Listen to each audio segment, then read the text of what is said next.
ईश्वर अल्लाह तेरे नाम सबको सन्नति दे भगवान। ओम श्री राम जय राम जय जय राम।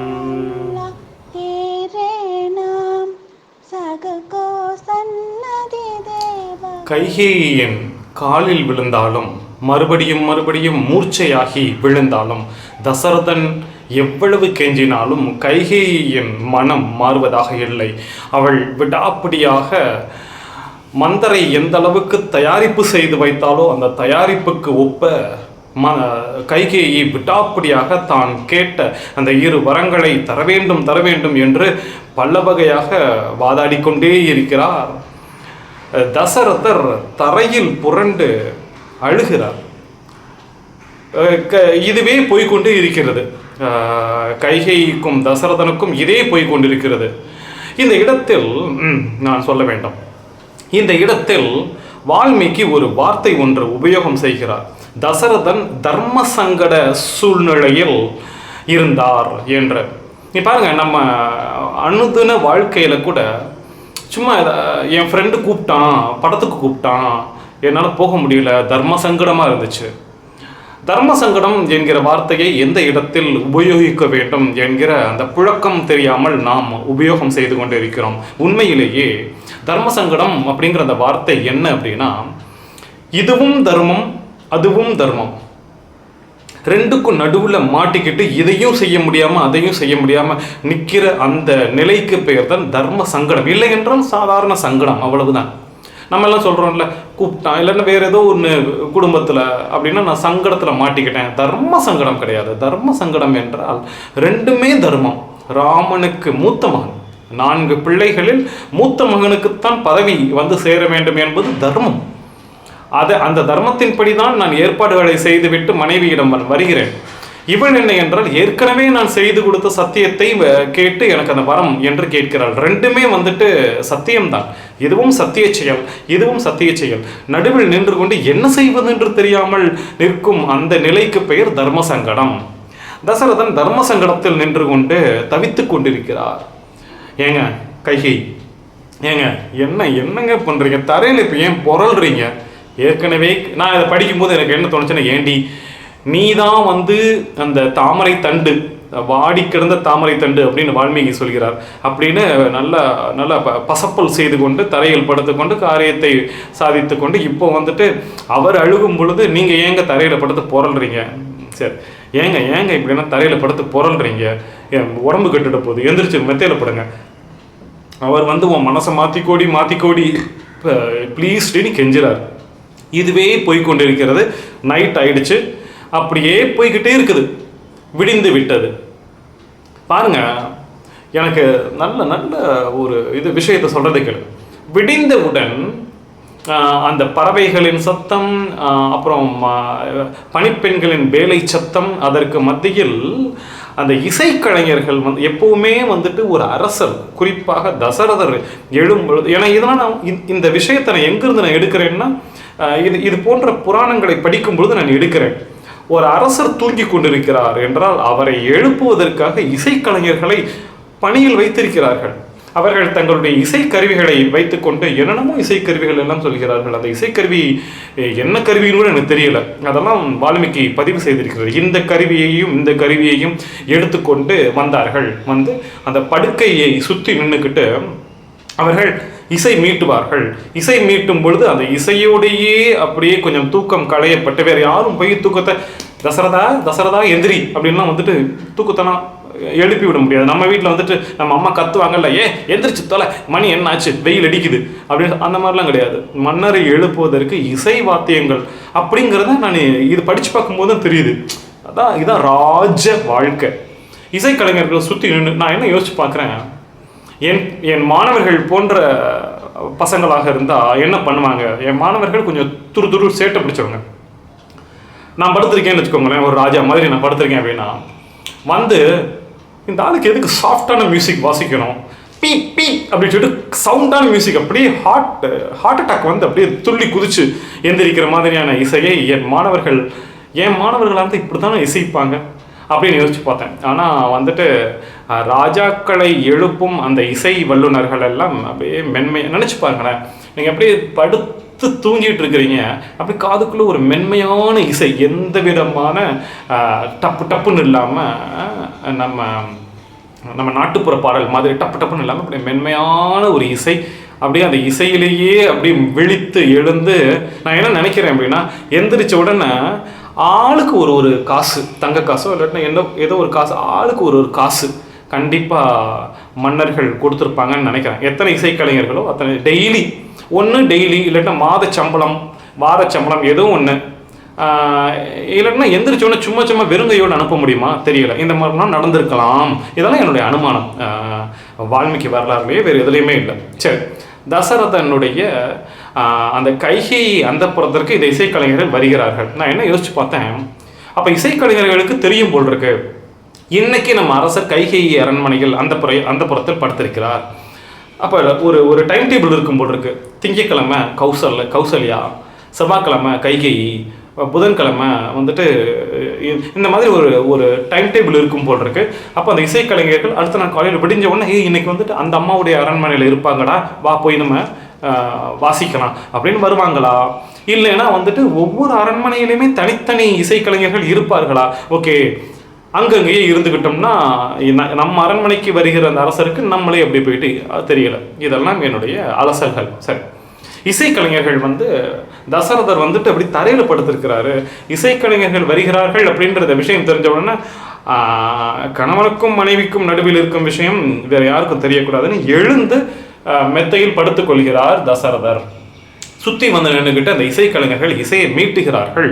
மீட்டும் பொழுது, அப்பா ஒன்றும் வேண்டாம்ப்பா, நான் முடிச்சுதான் இருக்கேன், நீ போப்பா அப்படின்னு இந்த இசைக்கலைஞர்களை போக சொல்லிடுறாரு தசரதன். இந்த சூழ்நிலையில் அவர்கள் சென்ற பிறகு கொஞ்ச நேரம் கழிச்சு பட்டாபிஷேகத்திற்கான எல்லா ஏற்பாடுகளையும் செய்து முடித்து, விடிஞ்சவொன்னா பட்டாபிஷேகத்திற்கான எல்லா ஏற்பாடுகளையும் செய்து முடித்த வசிஷ்டர் நேரே கைகேயின் அந்த புறத்தின் முன்பு நின்று கொண்டு அங்கே முன்னாடி ஒரு வெயிட்டிங் ஏரியா மாதிரி இருக்கும் போல் இருக்கு. அங்கே சுமந்திரன் அப்படிங்கிற அந்த அமைச்சர் ராஜா கூடயே தான் இருப்பார் போல் இருக்கு. ராஜா உள்ள இருக்கிறாருன்னா அங்கே வாசலில் இந்த சுமந்திரன் தான் அன்னைக்கு நைட்டு தங்குவார் போல் இருக்கு. அந்த சுமந்திரன் அந்த முன்புறத்தில் இருக்கிறப்போ வசிஷ்டர் எப்போ எல்லா ஏற்பாடும் பண்ணியாச்சு, ராஜா இன்னும் வரவே இல்லை, மணி என்ன ஆகிக்கிட்டு இருக்கு, நம்ம ஏற்பாடுலாம் பார்க்க வேண்டாமா, நான் வந்திருக்கிறேன் என்று அவரிடம் போய் சொல், எல்லா ஏற்பாடுகளும் ஆயிற்று என்று சொல் அப்படின்னு சொல்லிக்கிட்டு வசிஷ்டர் அந்த இடத்துல உட்கார்றாரு. சுமந்திரன் உள்ளே போன போது கைகேயி இருக்கிறாங்க, தசரதன் கட்டிலில் படுத்திருக்கிறாரு. சுமந்திரன் சொல்கிறார், வசிஷ்ட பகவான் வந்திருக்கிறார். சுமந்திரன் சுமந்திரனுடைய வார்த்தைகளை இந்த இடத்தில் வால்மீகி ரொம்ப நயமாக சொல்கிறார். மன்னரே வணக்கம், உங்களை பார்க்கும் பொழுதெல்லாம் சூரியனை கண்ட கடல் போல் மனமெல்லாம் பொங்கி பொங்கி எழுகிறது அப்படின்னு சுமந்திரன் ரொம்ப பாசிட்டிவாக வரிகளை சொல்வது, ரொம்ப அன்போடு காதலோடு சுமந்திரனுக்கும் தசரதனுக்கும் ஒரு நல்ல ஒரு கனெக்டிவிட்டி இருந்திருக்குது அப்படிங்கிறது புரியுது. ஸோ அப்படின்னு சொல்லிட்டு சொல்கிறார், இந்த மாதிரி எல்லா ஏற்பாடுகளும் ஆகிவிட்டது, வசிஷ்ட பகவான் வாசலில் காத்துட்ருக்கிறாரு, உங்களிடம் இதை சொல்லிவிட்டு என்ன செய்ய வேண்டும், நீங்கள் கிளம்புங்கள் என்பதை சொன்னார் அப்படின்னு சொல்லும்போது சுமந்திரன் வந்த உடனே தசரதர் எனக்கு ரொம்ப களைப்பாக இருக்கிறது அப்படின்னு சொன்னதுக்கப்புறம் தான் சுமந்திரன் கேட்டிருக்காரு, ஐயோ அரசே உங்களுக்கு என்ன களைப்பாக இருக்கிறது அப்படின்னா குறுக்கிட்டு கைகேயி இந்த மாதிரி சொல்கிறாங்க, இல்லை ஒரு நைட்டு பூரா ராமனுக்கு பட்டாபிஷேகம் அப்படிங்கிறதுனால தூக்கமே இல்லாமல் சந்தோஷத்திலே கடந்தார். இப்போ தான் கொஞ்சம் நேரத்துக்கு முன்னாடி இப்படின்னு கண்ணை அயர்ந்தார், கொஞ்சம் நேரத்தில் வந்துடுவார்.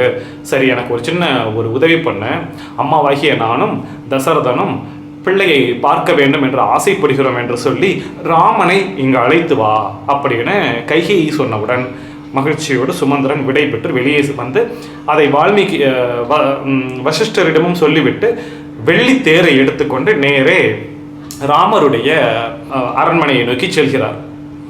இந்த இடத்தில் வால்மீகி ஒரு நல்ல நயமாக ஒரு அற்புதமான ஒரு விளக்கத்தை எழுதுகிறார். சுமந்திரன் செல்லும் பொழுது, சரியா, இது கைகேயியுடைய ஒவ்வொருத்தருக்கும் தனித்தனி பங்களாங்க, ஒவ்வொருத்தருக்கும் தனித்தனி, கௌசல்யாவுக்கு தனி பங்களானா நான் நம்மளுக்கு புரியுற மாதிரி சொல்கிறேன், தனி அரண்மனை, கைகேயிக்கு தனி அரண்மனை, அதுவே அந்த புறம், இந்த மாதிரி ஒவ்வொருத்தருக்கும் தனித்தனி, லட்சுமணனுக்கு தனியாக, ராமருக்கும் சீதைக்கும் தனியாக, அந்த மாதிரி தனித்தனி. அது ஒரு பெரிய கோட்டை. அப்படி இருக்கிறப்போ இங்கேருந்து தேர் எடுத்துக்கிட்டு, தேரில் தானே கூட்டிகிட்டு வரணும் நாளைக்கு ராஜாவாக போகிறவரை, அதனால் தேர் எடுத்துக்கிட்டு போகும்போது சுமந்திரன் கண்ட காட்சிகளை சொல்கிறார். அப்படியே அந்த அயோத்தி மக்கள் அப்படியே, இப்போ நம்ம ஊரில் வந்துட்டு ஒரு நாளைக்கு சீஃப் மினிஸ்டர் பதவி ஏற்க போகிறாங்கன்னா இப்போல்லாம் நமக்கெல்லாம் சந்தோஷம் வரமாட்டேங்குது. ஆனால் அந்த காலத்தில் வந்துட்டு அந்த மன்னர் மீதும் அந்த இளவரசன் மீதும் அப்படி ஒரு காதலில் இருந்திருக்கிறார்கள். அதனால் நாளைக்கு பட்டாபிஷேகம் நடக்கப் போகிறது என்பதனால் ஊரே திருவிழாவாக இருந்து நைட்டும் பகலுமா வந்துட்டு எல்லாம் கலர் கலராக ட்ரெஸ்ஸை போட்டுக்கிட்டு ஆட்டம் போட்டு கொண்டிருப்பதையும் மகிழ்ச்சியாக இருப்பதையும் சுமந்திரன் அப்படி பார்த்துக்கிட்டே மகிழ்ச்சியாக அந்த தேரை ராமனின் அரண்மனையை நோக்கி செலுத்தினார். அங்கே வாசலில் வைத்துவிட்டு பாருங்க, அரண்மனையை வால்மீகி விவரிக்கிறார். முதல் கட்டு, ரெண்டாவது கட்டு. நம்ம செட்டிநாடு ஆர்கிடெக்சர் நம்ம பார்த்தா முதல் கட்டு, ரெண்டாம் கட்டு, மூன்றாம் கட்டு அப்படின்னு வந்துட்டு அந்த வீட்டுடைய ஆர்கிடெக்சர் வந்துட்டு கட்டுகளாக ஆர்கிடெக்சர் கட்டடப்பட்டு இருக்கும். அதே போல் இதை முதல் கட்டை கடந்து ரெண்டாவது கட்டை கடந்து ஒரு அந்தப்புற கட்டுக்கு முன்பாக அந்த வாயிலோனை பார்த்து சுமந்திரன் வந்திருக்கிறேன் என்று ராமரிடம் போய் சொல் அப்படின்னு அந்த வாயிலோனை பார்த்து சொன்னவுடன் வாயிலோன் உள்ளே போய் ராமரை வணங்கி, சுவாமி உங்களை பார்ப்பதற்காக அமைச்சர் சுமந்திரன் வந்திருக்கிறார், உடனே வர சொல் அப்படின்னு சொன்னோன்னா சுமந்திரன் உள்ளே வருகிறார். வந்து இந்த மாதிரி அம்மாவும் அப்பாவும் உங்களை காண வேண்டும் என்று சொல்கிறார்கள் அப்படின்னு சொன்ன உடனே ராமர் ரொம்ப சந்தோஷமாக ஏதோ பட்டாபிஷேகம் சம்பந்தமாக என்னுடன் கலந்து ஆலோசிக்க வேண்டும் என்று நினைக்கிறார்கள் போலும். தேவி நான் வந்து விடுகிறேன் அப்படின்னு சொல்லிட்டு சீதா தேவியிடம் ஒரு வார்த்தை சொல்லிவிட்டு முதல் கட்டை கடந்து ரெண்டாம் கட்டை கடந்து அப்படியே வந்துட்டு வாசலுக்கு வந்து அங்கே மக்கள் எல்லாம் ராமர் ராமர் ராமர்னு பார்த்தவுடன் அப்படியே ரொம்ப குதூகலிக்கிறார்கள். அவர் நடந்து வந்து அந்த வெள்ளி தேரில் ஏறுகிறார். இதெல்லாம் டீட்டெயிலாக போடுறார். ஏறி அப்படியே வருகிறார். மக்கள் எல்லாம் வந்துட்டு பார்க்குறாங்க, ஆஹா சுமந்திரன் இப்போ தான் போனார், ராமரை கூட்டிகிட்டு வர சொல்லியிருக்கிறாங்க போட்டிருக்கு, ஏதோ பேச போகிறாங்க போட்டிருக்கு அப்படின்னு மக்கள் எல்லாம் நினைக்கிறதாக வந்துட்டு சொல்கிறாரு வால்மீகி. அப்படியே வர்றாங்க. வந்து கைகேயின் அந்த அந்தப்புறத்தின் வாசலில் தேரை நிறுத்தி ராமர் உள்ளே வருகிறார். ராமர் வருகிறார் அப்படிங்கிற செய்தி தெரிந்த உடனேயே பின்னாலேயே லட்சுமணனும் ராமன் பின்னாலே, அதாவது கைகேயின் தசரதர் படுத்திருக்கிறார், கைகேயி பக்கத்தில் நின்றுக்கிட்டு இருக்கிறாங்க. உள்ள வந்து யாரெல்லாம் வந்து சேர்ந்தது அப்படின்னா ராமன், கொஞ்சம் பின்னாடி வந்துட்டு லட்சுமணன், அந்த பக்கம் சுமந்திரன், இந்த பக்கம் வசிஷ்ட பகவான், இவங்கெல்லாம் நிற்கிறாங்க. இதுதான் இப்போ காட்சி என்ன அப்படின்னா, ராமர் வந்துட்டு ஃபஸ்ட்டு தசரதனுடைய காலை தொட்டு வணங்கிவிட்டு கைகேயின் காலை தொட்டு வணங்கும் பொழுது தசரதன் அப்படியே தடுமாறி போன குரலில் ராமா அப்படின்னு சொன்னவுடன் டக்குன்னு அப்பாவை பார்க்குறாரு ராமர். இன்னைக்கு பட்டாபிஷேகம், அப்பா வந்துட்டு என்னடா ஒரு மாதிரி, அப்பாவுக்கு என்னாச்சு, உடம்பு முடியலையா, என்ன அப்படின்னு அவர் பார்த்த உடனே அப்பாவுக்கு என்னமோ பிரச்சனை அப்படின்னு ராமர் கண்டு கொண்டவுடன் எல்லாமே ஃபுல் கைகை தான் பெர்ஃபார்மன்ஸ். தசரதன் படுத்தே கிடக்கிறார். எனக்கு இந்த இடத்துல சந்தேகமும் வந்தது. மக்கள் சந்தேகப்படுவார்கள், அதை நான் அடுத்த பதிவில் நான் சொல்கிறேன். அந்த சந்தேகம் கரெக்டு தானே அப்படின்ற மாதிரி தோணுச்சு. ஆனால் அதுக்கப்புறம் அலசி பார்த்த பிறகு என் மனதில் இருக்கும் அந்த சந்தேகம் நீங்கியது தசரதன் மீது. சரி, தசரதன் படுத்து கிடக்கிறார். ஒரு வார்த்தை கூட பேசவில்லை. கைகேயியுடைய பெர்ஃபார்மன்ஸ் தான் ஃபுல்லாக. அப்பா என்ன இப்படி இருக்கிறார் அப்படின்ன உடனே கைகேயி வந்துட்டு அதெல்லாம் ஒன்றும் இல்லைப்பா, அப்பா உங்ககிட்ட ஒரு முக்கியமான விஷயத்த சொல்லணும் அப்படின்னு மனசில் நினச்சிக்கிட்டு இருக்கிறாரு. அதை சொல்கிறதுக்கு கொஞ்சம் தயங்கி நிற்கிறார். அதை எப்படி உன்னிடம் சொல்வது என்று தெரியாமல் இருக்கிறார் அப்படின்னு ஒன்று. ராமருடைய பதிலை பாருங்க. நான் இதுக்கு முன்னாடி நான் ஒன்று சொல்ல மறந்துட்டேன். நைட்டு பூரா கைகேயிக்கும் தசரதனுக்கும் வாக்குவாதம். தசரதன் கெஞ்சுகிறார். தர்ம சங்கடம்னு சொன்னேன் பார்த்தீங்களா, அந்த சமயத்தில் கெஞ்சுகிறார் தசரதன். கைகேயி பிடிவாதமாக இருக்கிறார். அந்த சமயத்தில் தசரதன் ஒரு வார்த்தை விடுகிறார், அடி பாதகி, இப்படிப்பட்ட மனைவியர்கள் மத்தியில் நீ வந்து எனக்கு ஒரு மனைவியாகி போனாயே, இந்த கணம் முதல் நீ எனக்கு மனைவியே கிடையாது, உனக்கு மனைவி என்கிற அந்தஸ்தே கிடையாது, மனைவியே கிடையாது, உன் வயிற்றில் பிறந்த அந்த பரதன் என் மகனும் கிடையாது அப்படின்னு சொல்லியிருக்க கூடாதோன்னு தோணுது. சரி, சொல்லிட்டார். உன் வயிற்றில் பிறந்த அந்த பரதன் என்னுடைய மகனும் கிடையாது. நான் செத்து போயிட்டேன்னா, ஒரு ஒரு ஒரு கட்டத்தில் நான் செத்து போய்விட்டேன் என்றால் எனக்கு கொல்லி போடுவதற்கு உன் மகனாகிய பரதனுக்கு எந்த விதமான அருகதையும் கிடையாது அப்படின்னு நைட்டெல்லாம் போட்டு 2 பேருக்கும் வாக்குவாதம். சரி, இப்போ கைகை சொல்கிறான், உங்ககிட்ட ஒரு முக்கியமான விஷயத்த சொல்லணும்னு அப்பா நினச்சிக்கிட்டு இருக்கிறாரு. அப்படி நினச்சிக்கிட்டு இருக்கிறத வந்துட்டு அவரால் சொல்ல முடியாமல் தடுமாறி, ஐயோ இதை ராமர்கிட்ட நான் எப்படி சொல்லுவேன் அப்படின்னு நினச்சிக்கிட்டு இருக்கிறாரு. அதை நான் வேணா சொல்கிறேன் அப்படின்னு கைகை சொல்லும்போது ராமர் என்ன சொன்னாராம் அப்படின்னா, ஐயோ நான் ஒரு நம்பிக்கை இல்லாத கதாபாத்திரமாக ஆகி போனேனா, ராமன் செய்வானோ செய்ய மாட்டானோ என்று என் அப்பா யோசிப்பது போன்ற ஒரு சூழ்நிலையில் நான் விழுந்து போனேனா, நான் நம்பிக்கையற்ற கதாபாத்திரனாக ஆகி போனேனா அப்படின்னு ராமன் இதயம் உடைந்து போனான். இல்லப்பா அப்படியெல்லாம் கிடையாது. நான் சொல்றேன், நான் சொல்வதை கேள். முன்னொரு காலத்தில் தேவர்களுக்கும் அசுரர்களுக்கும் ஒரு போர் நடந்தது. அந்த அந்த அந்த சமயத்தில் அசுரர்கள் சம்பரன் அப்படின்னு ஒரு அசுரன், அந்த அசுரனை தாக்குவதற்காக தேவர்கள் உங்கள் அப்பாவை கூட்டிகிட்டு போயிட்டு அசுரன் கூட சண்டை போட சொன்னாங்க. அப்படி சண்டை போடும்போது கடுமையான காயம், கடுமையான தாக்குதல் உட்பட்ட உங்கள் அப்பாவை காப்பாற்றி கூட்டிகிட்டு வந்து 2 முறை காப்பாற்றி கூட்டிகிட்டு வந்து நான் வச்சதுனால உங்கள் அப்பா எனக்கு 2 வரம் தருகிறேன் என்று சொன்னார். அந்த வரத்தை நான் காலம் வரும்போது பெற்றுக்கொள்கிறேன் என்று சொல்லிவிட்டு இப்பொழுது நான் கேட்டேன். அந்த 2 வரங்களையும் செய்து தருவதாக சத்தியம் செய்து தந்த உங்கள் அப்பா இப்பொழுது அந்த விஷயத்தை எப்படி சொல்வது என்று தயங்கி தெரிகிறார். அதை நான் தான் இப்பொழுது உன்னிடம் சொல்ல வேண்டும் போல அப்படின்னு சொன்ன உடனே, அதாவது இதெல்லாம் நான் ஃபாஸ்ட்டாக நான் சொல்கிறேன். வால்மீகி எப்படி எழுதுகிறார் என்றால், அட பாவி என்னடி நான் சொன்னது சொல்லாதது வாயெல்லாம் பொய், இவர் ஃபீல் பண்ணுறாரு அப்படி பண்ணுறாரு, உன் இஷ்டத்துக்கு பேசுறியடி அப்படின்லாம் தசரதன் படுத்துக்கொண்டே நினைத்து கொண்டிருப்பதாக வால்மீகி எழுதுகிறார். இப்போது கைகை இப்படி சொல்லி முடித்தவுடன் அம்மா ராமர் சொல்கிறார், அப்பா இந்த கடலில் குதி என்றால் நான் குதிப்பேனே, அந்த நெருப்பில் விழு என்றால் நான் விழுவேனே, இந்த விஷத்தை குடி என்றால் நான் குடிப்பேனே, நீங்கள் சொல்லி நான் ஏதாவது செய்யாமல் இருக்கிறேனா? தகப்பனார் என்றாலும் தாயார் என்றாலும் எனக்கு குரு போல ஆயிற்றே, நீங்கள் சொல்லி நான் செய்யாமல் ஏதாவது இருந்திருக்கிறேனா? அப்பா சொன்னாலும் கட்டளை தான், அம்மா நீங்கள் சொன்னாலும் கட்டளை தான். அப்பா சொல்கிற கட்டளையை நான் எப்படி தலைமையில் தூக்கி வைத்துக் கொண்டு செய்வேனோ அதே போல் நீங்கள் சொல்வதையும் நான் செய்வேன். அவருக்கு பதிலாக நீங்கள் சொல்லுங்கள், என்ன அது சொல்லுங்கள், நான் செய்கிறேன் அப்படின்னு ராமர் சொன்னவுடன், ராமா அந்த 2 வரங்கள் அதை நான் கேட்க வேண்டும் என்பதை இவரிடம் நான் இப்பொழுது கேட்டிருக்கிறேன். அது என்னவென்றால், ஒரு வரத்தின் மூலம் ராமருக்கு பட்டாபிஷேகம் ஏற்பாடுகள் செய்வதற்கு என்னென்ன பொருட்களை எல்லாம் சேமித்து வைத்து என்ன அலங்காரங்கள் எல்லாம் செய்து வைத்திருக்கிறார்களோ அந்த பொருட்கள் அந்த அலங்காரத்தை வைத்து என் மகனாகிய பரதனுக்கு முடிசூட்ட வேண்டும் என்பது நான் கேட்ட முதல் வரம். 2ஆம் வரம், ராமன் இப்பொழுதே மரவுரி அணிந்து கொண்டு ஜடாமுடி தலையில் தடித்து கொண்டு கையில் எந்த விதமான பொருட்களையும் எடுத்துக்கொள்ளாமல் காட்டிற்கு சென்று 14 வருடங்கள் தண்டகாரண்யத்துக்கு சென்று காட்டு வாழ்க்கை வாழ வேண்டும், வனவாசம் வாழ வேண்டும். இது நான் கேட்ட 2வது வரம். இதை அவரிடம் நான் கேட்டேன். அவர் செய்து கொடுப்பதாக சத்தியம் சொல்லிவிட்டு உன்னிடம் சொல்வதற்கு தடுமாறிக்கொண்டு நிற்கிறார். இதோ நான் சொல்கிறேன், ராமா கிளம்பு, உன்னால் முடிந்த அளவிற்கு விரைவாக கிளம்பு அப்படின்னு சொன்ன உடனே ராமன், நிச்சயமாக தாயே, நான் இப்பொழுதே கிளம்புகிறேன், எனக்கு ஒரு சின்ன அனுமதி மட்டும் தாருங்கள். நான் நேரே என்னுடைய தாயாராகிய என்னுடையனே அவர் சொல்லலை, நேரே தாயார் கௌசல்யா தேவியிடம் சென்று ஒரு வார்த்தை சொல்லிவிட்டு 2வது சீதா தேவியை கொஞ்சம் சமாதானப்படுத்திவிட்டு உடனேயே நான் இந்த 2 வேலையை மட்டும் நான் செய்கிறேன், கண்டிப்பாக நான் செய்கிறேன். தாயே, உடனேயே இப்பொழுதே பரதனுக்கு செய்தி அனுப்புங்கள், அவன் வந்து சேர வேண்டும்.